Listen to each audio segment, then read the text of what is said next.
Brasilien. Wo fange ich an? Wo höre ich auf?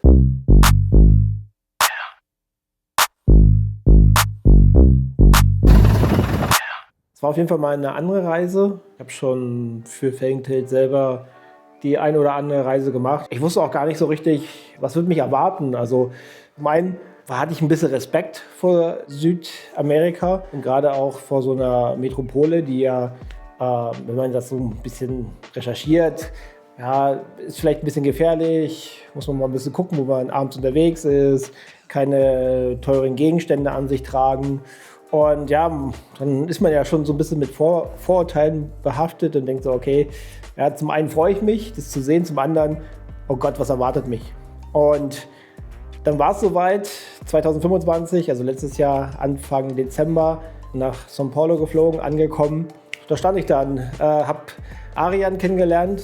Arian ist auch jemand aus Deutschland, der zum Pride-Kollektiv gehört. Das ist auch so eine Crew, die gerade so viel automotiven Film und Fotografie macht. Ja, mit ihm habe ich mich super verstanden. Wir haben dann relativ lang am Flughafen gewartet auf Igor und Philipp.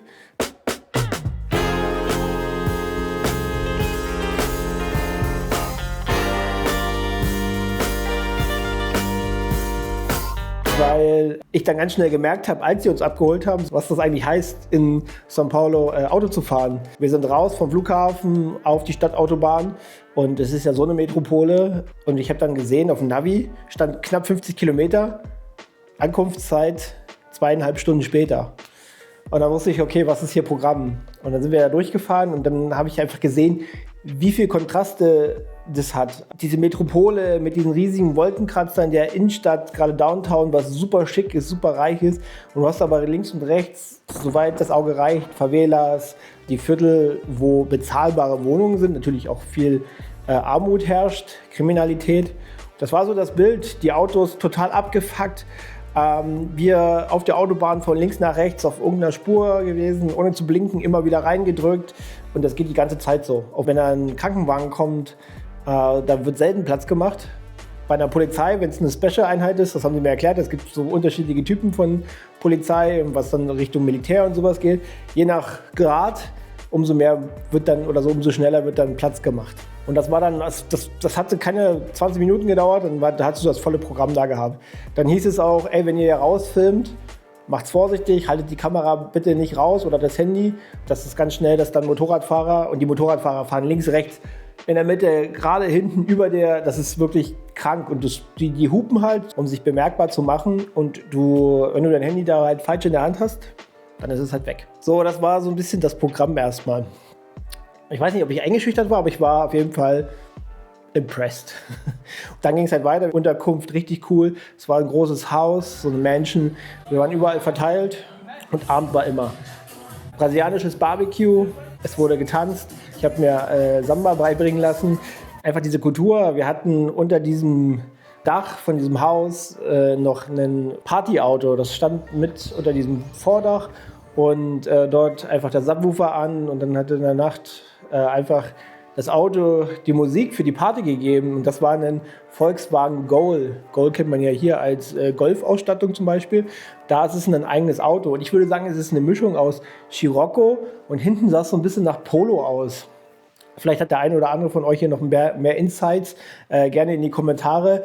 Und dann habe ich das erste Mal Brasilien wirklich kennengelernt, nicht, ich würde sagen als Tourist, sondern das, was dazugehört. Freunde sind nicht nur Freunde, Freunde sind auch Familie. Und auch eine Kultur oder beziehungsweise eine Subkultur wie die Autokultur ist eine Familie. Das heißt, es ist nicht so ein Gegeneinander, sondern so ein Miteinander, was ich super interessant fand. Am Freitag sind wir in eine Garage gefahren, die war ein bisschen so am Stadtrand, würde ich jetzt meinen. War auch so ein bisschen, ich weiß nicht, ob es Favela war, aber es war schon auf jeden Fall ein bisschen sozial schwacher. Und da war die Shibuya Garage. Und da war so ein Pre-Event, da sind dann ganz viele Autos gekommen, von allmöglichen Volkswagen bis JDM. Der Typ, der die Shibuya Garage macht, super krasse Ikone da wohl, krasse Custom Bikes, mit dem er auch schon also ich glaube ziemlich viele Awards gewonnen hat. Und der Abend war einfach cool, vom Vibe her, gute Musik, gute Stimmung, schöne Autos und es ging dann also weiter. Dann hat man schon gemerkt, die Leute haben schon angefangen so ein bisschen, ich weiß nicht, die sind halt rausgegangen an die Straße und du hast schon gemerkt, irgendwas passiert hier gerade.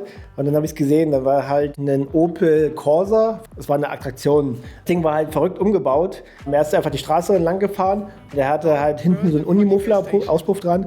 Und da war eine Einspritzung für Ethanol oder was auch immer. Und das hat man auch gerochen. Das war so süßlich in der Luft. Und das Ding hat einfach so 1-2 Meter Flammen hinten rausgespuckt. So ein Flammenwerfer. Also auch vom Geräusch her war es echt krass. Aber drin in diesem Auto war auch verrückt. Der hat das ganze Tacho mit einem Display und einer ganzen Software hinterlegt und man konnte dann irgendwelche gewissen Tachos hinterlegen und konnte dann auch ein GTR-Tacho da reinmachen und alles sowas. Also der war super verspielt in dem Auto und die Leute haben abgefeiert dort und es war halt so eine Ikone. Er hat auch ein Instagram-Profil, wo er relativ bekannt dafür ist, dass er das macht. Wir sind dann von diesem Event noch an den Spot gefahren, auch noch mit diesem Corsa. Haben auf der Autobahn in São Paulo dann noch übelst die Flammen geschmissen und war auf jeden Fall ein Spektakel, auch für die Leute drumherum. Aber man hat halt gemerkt, niemand hupt dort, auch selbst wenn da sich jemand reindrängelt oder so, sondern es ist akzeptiert, man fährt da einfach so. Wir sind dann zu dieser Tankstelle gefahren, haben das Auto gecheckt und man konnte halt diese Rückleuchten eindrücken, weil alles schon geschmolzen war.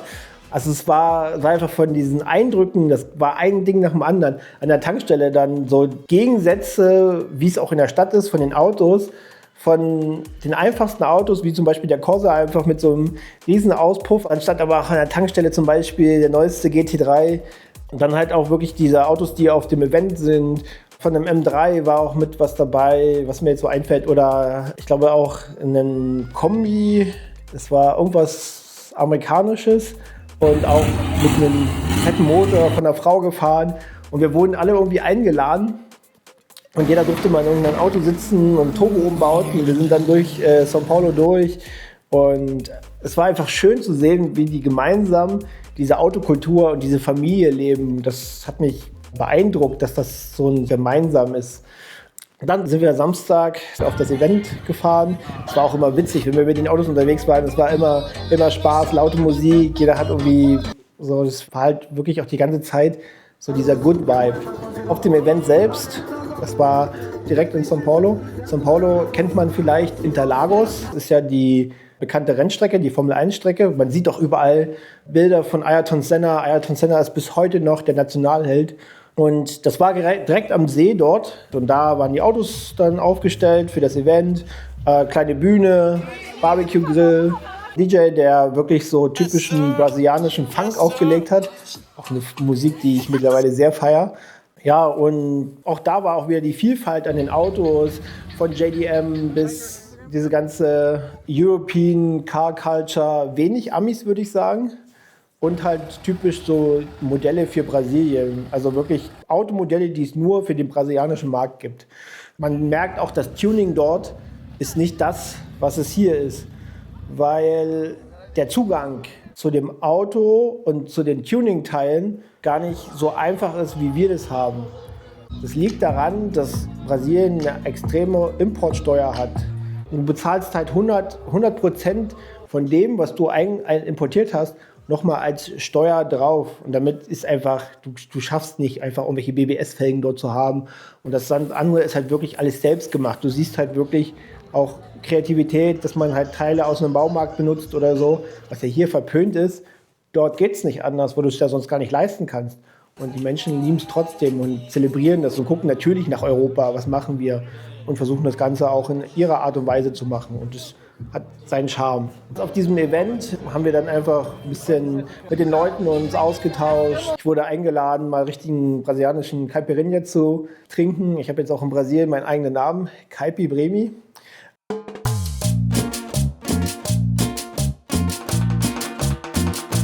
Jedenfalls war dieses ganze Miteinander, was ich ja schon ein paar Mal jetzt erwähnt habe, hat mir so gut gefallen.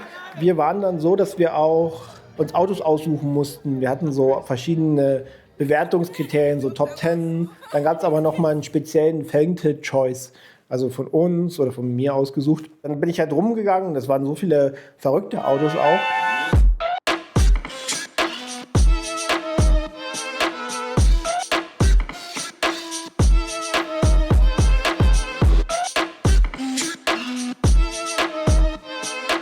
Ich habe tatsächlich aber was genommen, was man hier auch kennt. Den klassischen, guten, alten S4. Was mir daran gefallen hat, war die Kombination aus, wie war das Fitment? Der Motor war gemacht, auch komplett gemacht, großer Turbolader. Dann war das Interieur, das war, was mich wirklich fasziniert hat. Das Außen war rot und innen ein schönes Beige, in einem wirklich schönen karierten Stoff. Das ist ja auch immer so Inspiration, die wir nutzen für unsere Kleidung. Also dass man sagt, okay, was können wir aus dem automotiven Sektor nehmen und können das transportieren, dass man das gut tragen kann. An dem See selbst war es auch witzig. Die haben mich gefragt, ob ich ein Teil vom Aftermovie sein möchte und so ein bisschen die Story einleiten will. Und wir waren dann auf dem See unterwegs und ich durfte das erste Mal so ein kleines motorisiertes Boot fahren. Also dann so eine kleine Story da abgedreht.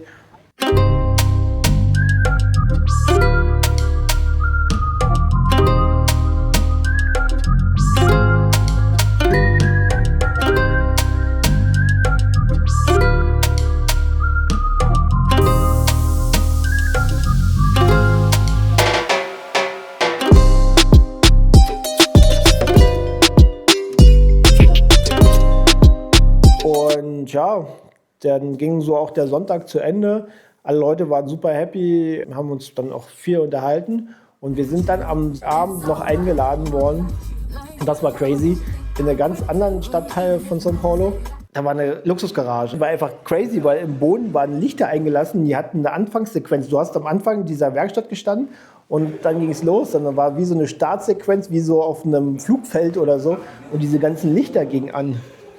Das ist ein sehr bekannter Drifter aus São Paulo. Der Typ war großer Ironman-Fan und hat diese ganze Szenerie von diesem typischen Ironman-Werkstatt mit dem Arm komplett nachgebaut. Aber auch diese Szenerie, wo die kleine Küche ist, wo das Bild dann aufgehangen wird, dieser Treppe, die runtergeht und der Jukebox. Der Typ hat es 1:1 nachgebaut, dass es genauso aussah. Und er hatte auch original Nachbauten von den Ironman-Anzügen aus dem Film, auch in diesen verschiedenen Slots so reingebaut. Die Masken, also wirklich alles. Und dann waren da einfach Autos zum Driften, die komplett eine Carbon-Außenhülle hatten, aber auch so Sondermodelle wie zum Beispiel 2 GTR 34, Midnight Purple, ein NSX stand da rum, Supra, glaube ich. Dann auf jeden Fall auch noch einen GTR 34, diese Nürburg Edition. Natürlich stand dann 458 drin und auch ein paar McLaren. Wobei ein McLaren von mir so ein bisschen mein Favorite war, weil das war das Sondermodell für Ayrton Senna mit der Marlboro-Folierung, den es ja dann so offiziell gab von McLaren. Die hatten dann auch alle Novitec Auspuffanlagen, was ja wieder auch ganz cool mit uns zusammengepasst hatte. Das war einfach crazy, dass der Typ das so gemacht hat und das so geliebt hat, was er gemacht hat. Zum anderen sind wir aber vorher, wo wir quasi durch die ganze Stadt gefahren sind, um da hinzukommen, einfach durch Favelas gefahren und wo du gemerkt hast, da ist es halt wirklich eigentlich das echte Leben in Brasilien, halt, wo nicht das Geld herrscht. Und das war so eine Kultur. Es war halt super dreckig, leider, aber die Kultur war schön, dass alle Leute rausgegangen, gemeinsam Zeit miteinander verbracht. So. Und das war auch wieder so ein Kontrast. Natürlich, wenn du jetzt diese tollsten Stance-Autos erwartest, die auf dem Punkt mit allem Möglichen, was der Markt hergibt, erwartet, dann wirst du es nicht so genießen, weil das haben sie nicht. Und es ist halt viel auch Fake-Teile am Start. Aber das ist der einzige Weg, das da irgendwie hinzubekommen, weil sonst kannst du dir das einfach nicht leisten. Und war für mich auch das so Beeindruckende dahinter. Egal was, ob es das Auto dort war, ob es die Menschen dort war, ob es die Energie war, es war voller Kontraste und ich glaube, so kann man Brasilien einfach nur beschreiben. Und wenn ihr die Chance habt, mal nach Brasilien, mal nach São Paulo, gerade die Ayrton Senna-Geschichte auch mal vielleicht an die Rennstrecke, ihr müsst es aufsaugen. Das ist einfach crazy, was diese Stadt kann, was das für ein Feeling hat. Haut gerne mal in die Kommentare, was ihr so davon haltet, wenn es mal nicht alles echt ist, wenn man nicht den Zugang dazu hat, aber trotzdem diese ganze Kultur leben will. Ansonsten hoffe ich, es war ein interessanter, kurzer Einblick in die südamerikanische Autokultur. Wir sehen uns das nächste Mal. Bald gibt es wieder ein Video mit einer neuen Kollektionsvorstellung. Wird auch interessant.